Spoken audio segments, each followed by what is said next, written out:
In 1996, 4 years after a tornado tore through Oklahoma, a fisherman found a child's plastic horse floating in a swamp.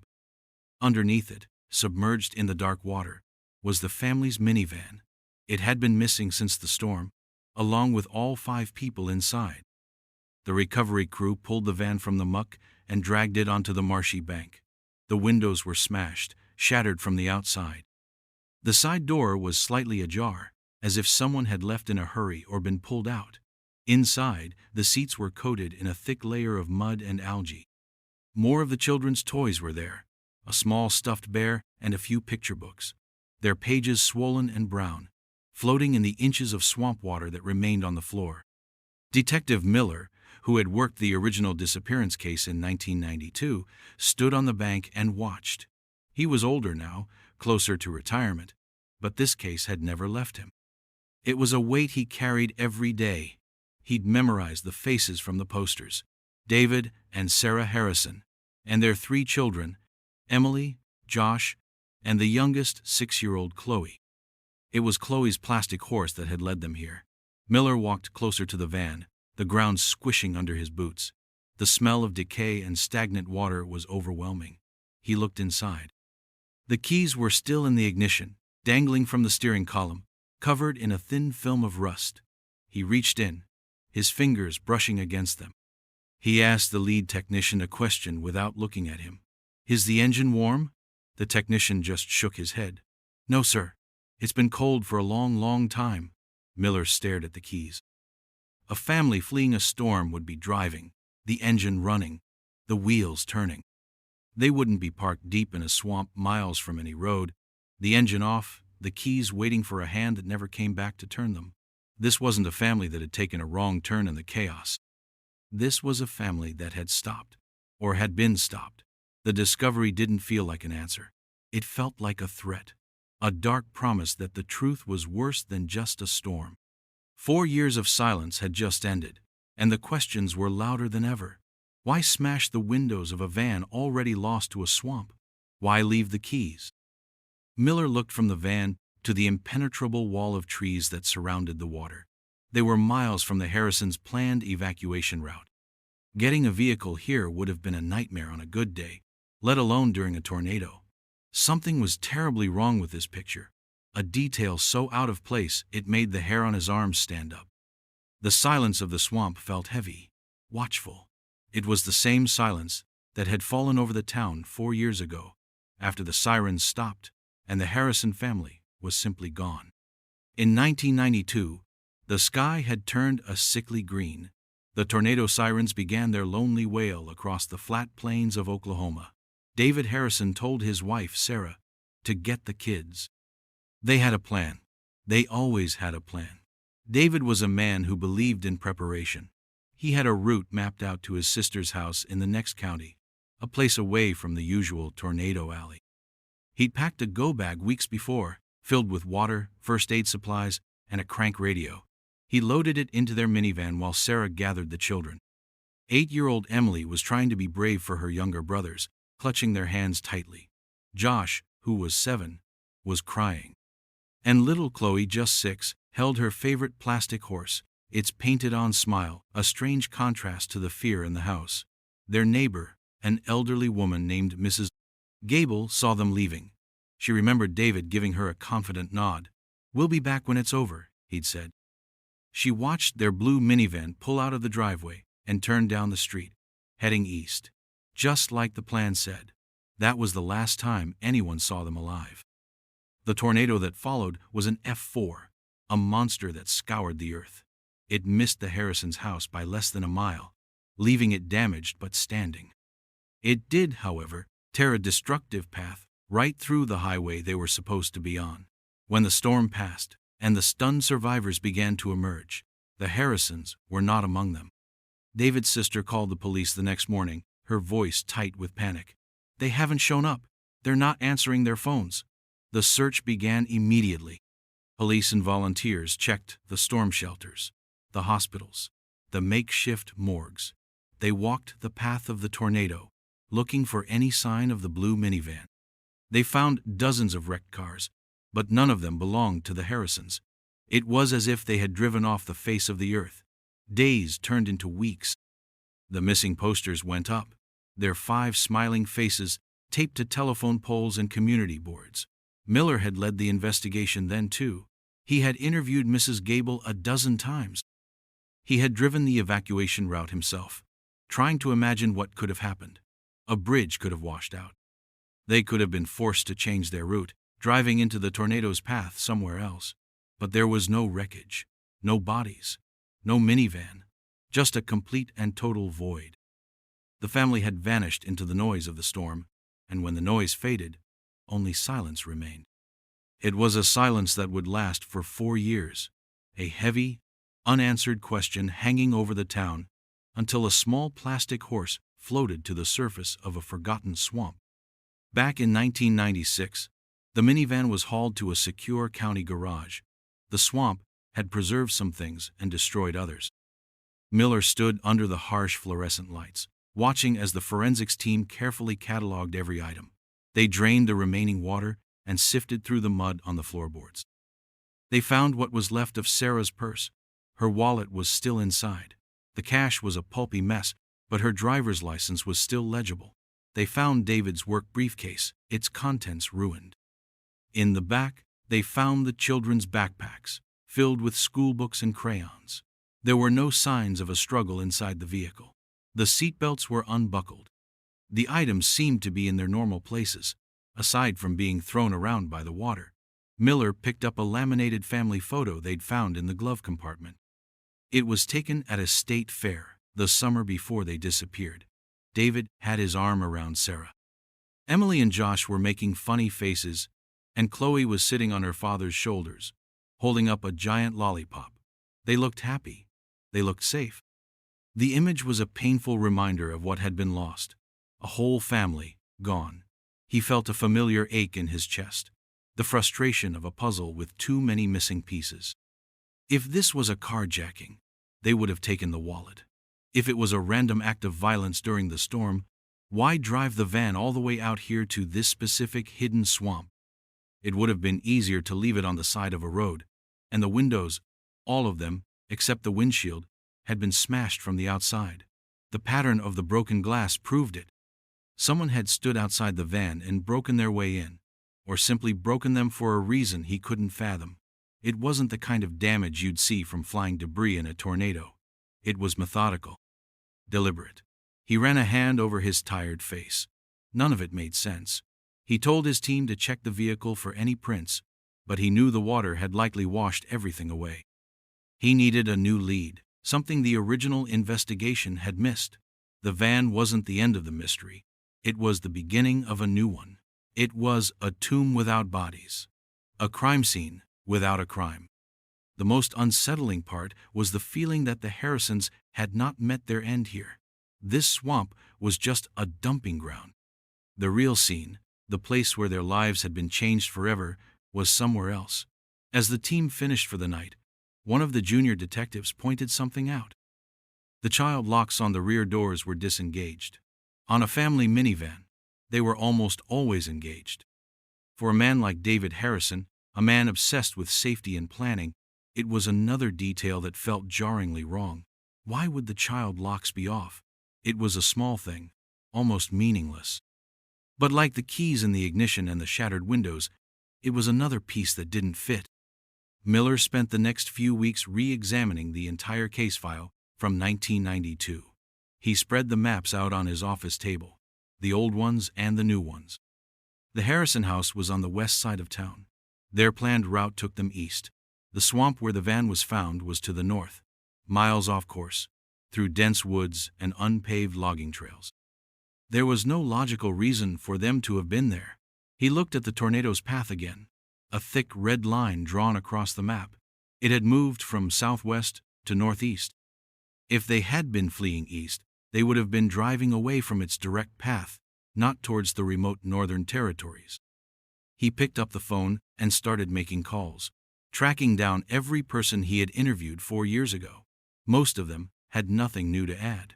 They remembered the storm, the fear, the chaos. But no one had seen the Harrisons' minivan after it left their neighborhood. It was like chasing ghosts. He spoke to David's sister again. She was quiet on the phone, her voice worn down by years of grief. She told him something she hadn't mentioned before, or maybe he hadn't thought it was important at the time.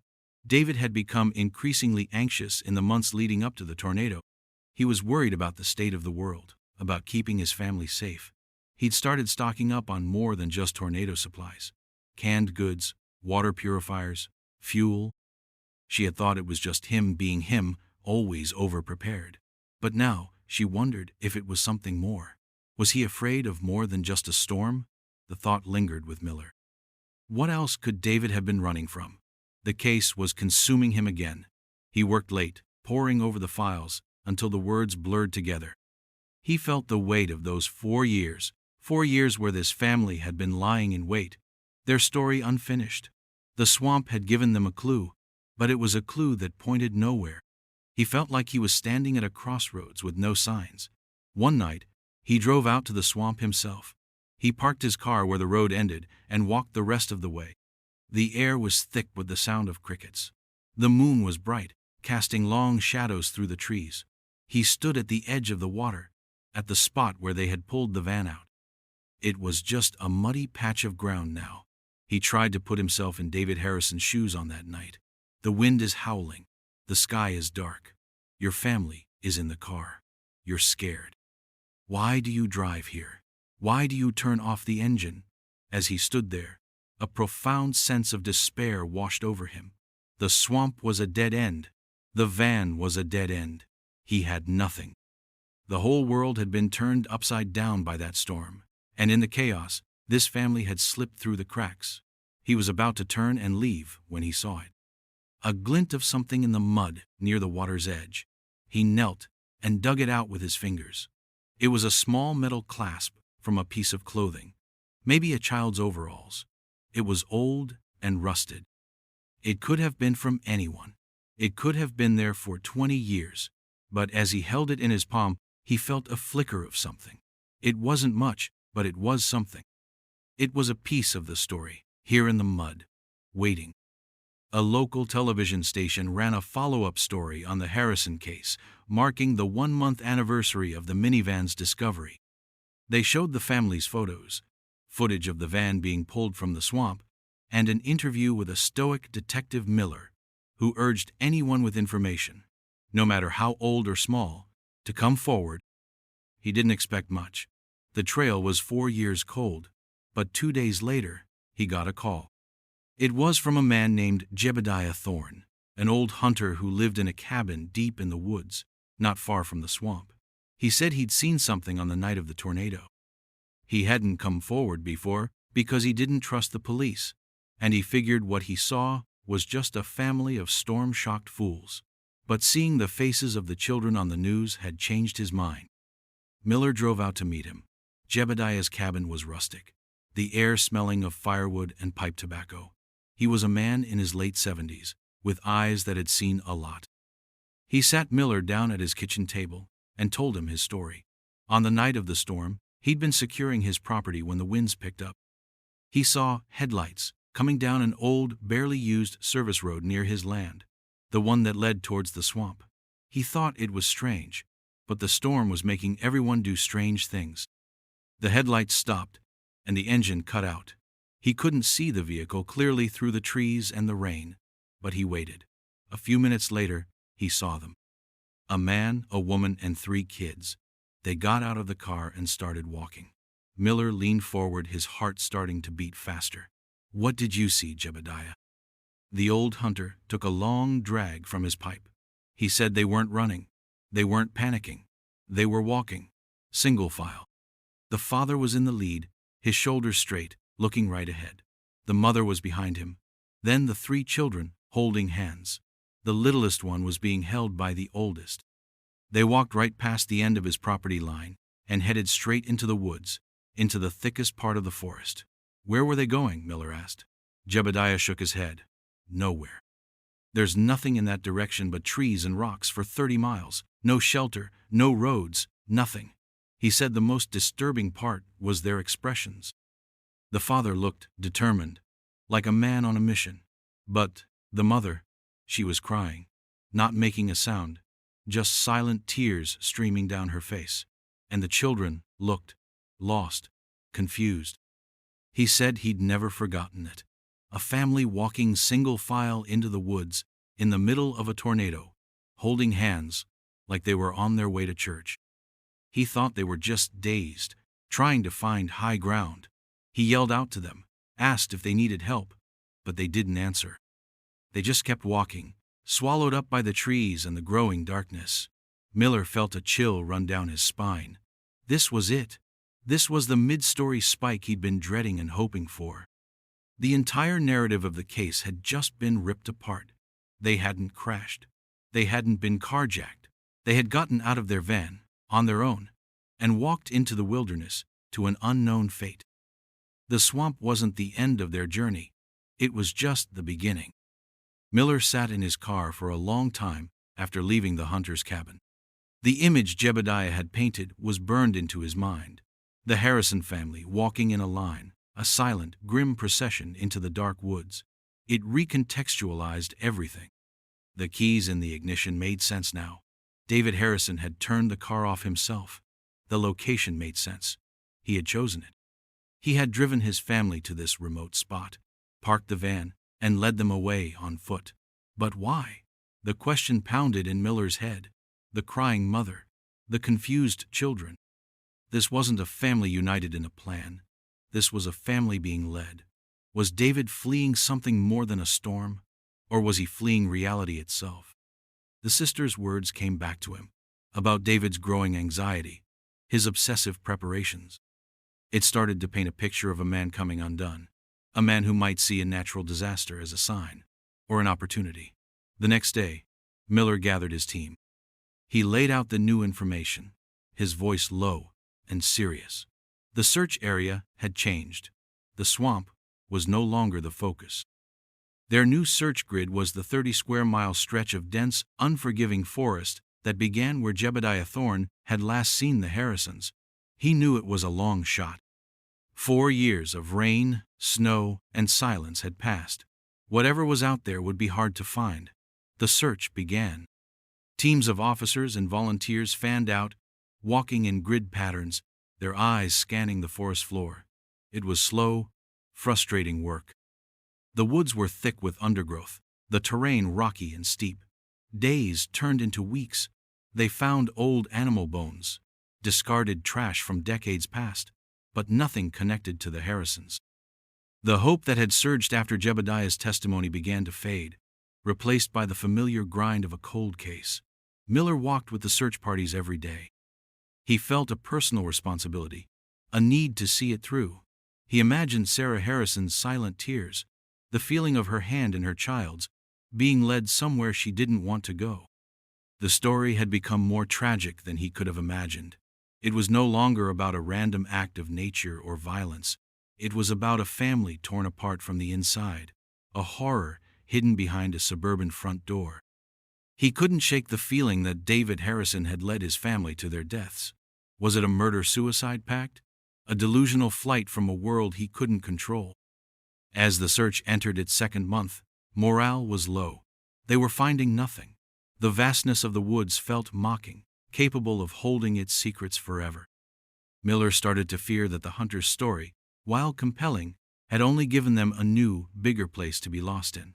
The forest was an even greater void than the swamp had been. And then, a call came over the radio. A searcher on the far eastern edge of the grid, miles from the swamp, had found something. The discovery was made by a young volunteer, a kid barely out of high school. He'd been pushing through a thicket of thorns near a dry creek bed when he saw a flash of color in the dirt. He had almost walked past it. He knelt and carefully dug around it with his hands. It was a child's shoe, a small blue sneaker, with a worn-out sole. When Miller arrived at the location, the shoe was sitting on a sterile evidence cloth. He recognized it instantly from the photos of the family. It was a popular brand from the early 90s. But it was the detail on the side that made his breath catch in his throat. A small, crudely drawn horse, done in permanent marker.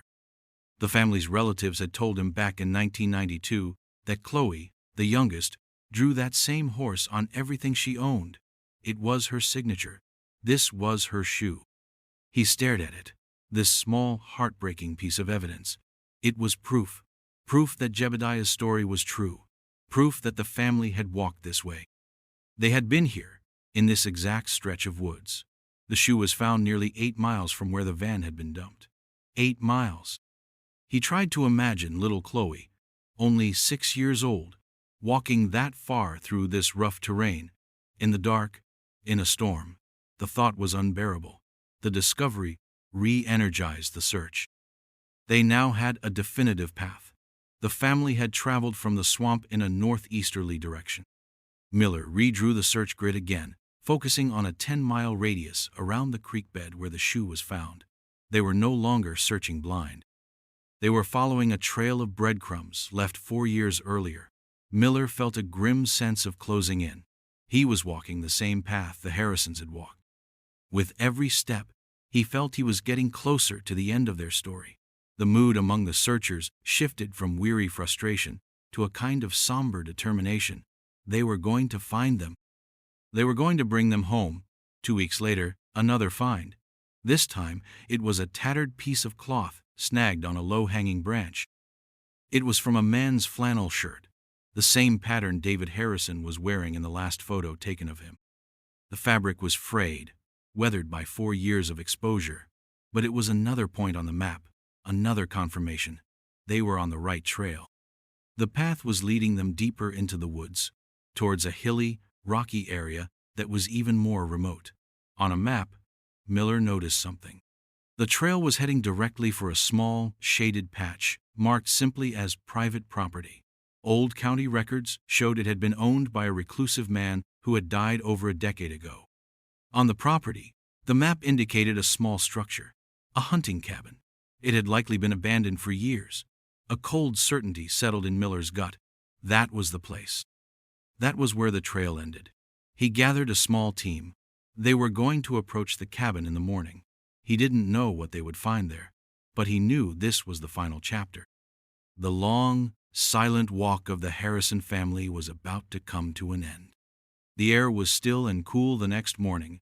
As Miller and his team made their way towards the abandoned cabin, they moved quietly, a sense of reverence and dread hanging over them. After a 2-hour hike through the dense woods, they saw it. The cabin was small, made of dark, weathered logs, barely visible against the trees. It looked like it was being slowly reclaimed by the forest. The roof was sagging, and green moss grew in thick patches up the walls. The front door was slightly ajar, hanging crookedly on a single rusty hinge. Miller felt his pulse quicken. He motioned for his team to stay back as he approached. He pushed the door open. It groaned in protest, the sound unnaturally loud in the silence. The inside of the cabin was dark and smelled of dust and decay. A single room, with a small stone fireplace, a broken table, and a cot in the corner. Sunlight streamed through a grimy window, illuminating dancing dust particles in the air. At first, it looked empty, just another forgotten relic in the woods. But then he saw it. On the table, there was a stack of notebooks. They were cheap, spiral-bound notebooks, the kind you buy at a grocery store. Their covers were warped from moisture, but they were otherwise intact. Miller walked over and carefully picked up the one on top. He opened it. The page was filled with neat, tight handwriting. The first line was a date, the day of the tornado. And the words that followed stopped his breath. The sky has given us the sign. The purification is beginning. The world of man is about to be washed away, and we must be ready to build anew in the quiet that follows. It was a journal. It was David Harrison's journal. Miller sank onto a dusty crate, his legs suddenly weak. He began to read. Page after page revealed a man he didn't recognize from the smiling family photos. This was a man consumed by a dark, radical ideology. He was part of a small, unknown survivalist group that believed modern society was corrupt and doomed to imminent collapse. They saw natural disasters not as tragedies, but as divine signals, a chance to escape the filth and start over. The tornado wasn't something to flee from. For David, it was the perfect cover. The journals laid out his entire plan. He was going to use the chaos of the storm to disappear with his family. He would fake an accident, make it look like they had been swept away, and lead them to a new life in the wilderness, a life of purity and faith. The single-file walk, the determined expression, it wasn't coercion from a stranger. It was a pilgrimage led by a deluded prophet, a father leading his own family into exile. The mother's tears suddenly made a new, more terrible kind of sense. She wasn't just scared of the storm, she was terrified of her own husband. Miller sat in the dim light of the cabin and read for over an hour. The notebooks told the whole story, a private tragedy that no one could have guessed. David wrote about his mission with a chilling clarity. He described driving to the swamp, a place he had scouted months before. He wrote about smashing the van's windows with a tire iron to make it look like a violent encounter, a detail meant to throw off anyone who might find it. He wrote about leaving the keys to add to the confusion. Then, he described leading his family into the woods. He called it the first step on the path to righteousness. But as the journal entries progressed, the confident, zealous tone began to crack. The reality of his plan started to set in. He had overestimated his skills as a survivalist. He wrote about the relentless rain, the cold that seeped into their bones. He wrote about the children's fear, about Sarah's pleading, begging him to turn back. He dismissed her pleas as weakness of the flesh, a test of his faith, but doubt was creeping in. An entry from a few days after the storm was almost frantic. Josh has a fever. The fire won't stay lit. I prayed for guidance, but the woods are only silent. He had brought them to this abandoned cabin, believing it would be their sanctuary. But it was just a drafty, empty shell. His supplies dwindled faster than he had expected. They were starving. He wrote about hunting, but he was a suburban father who owned a rifle, not a skilled woodsman. He failed, day after day. The last few entries were short, the handwriting growing shaky. The confident prophet was gone, replaced by a desperate, broken man. He wrote of his wife's despair, of his children's weakening cries. The final entry was just a few sentences, dated approximately 3 weeks after the tornado. Sarah is gone. She is quiet now. The children are quiet too. I have failed them. God did not answer. There is only the cold. Miller closed the last notebook. The silence in the cabin was immense. There was no monster in the woods. The monster had been with them the whole time, sleeping in their house, eating at their table. David Harrison hadn't saved his family, he had destroyed them. Miller walked outside and looked at his team. His face was grim. He told them what he had found. There was no joy in solving the mystery, only a profound and hollow sadness. They began a careful search of the area around the cabin. It didn't take long. In a shallow clearing behind the cabin, under a thin layer of soil and 4 years of fallen leaves, they found them. 5 shallow graves, marked by simple stones. The Harrison family's long walk was finally over. The truth was not a story of a storm or a stranger, but of a man who loved his family so much that he led them to their deaths, chasing a salvation that was never there. The discovery brought a strange and somber closure to the town. The story of the Harrisons became a local legend, a cautionary tale whispered among parents. It was a story about the darkness that can hide in plain sight, in a quiet house, on a normal street. The remains were returned to Sarah's parents, the only close relatives left. They held a small, private funeral, burying the 5 of them together in a cemetery far from the woods that had claimed them. Detective Miller officially closed the case. The file, once filled with question marks and dead ends, was now complete. The journals provided all the answers, but for Miller, the resolution felt incomplete.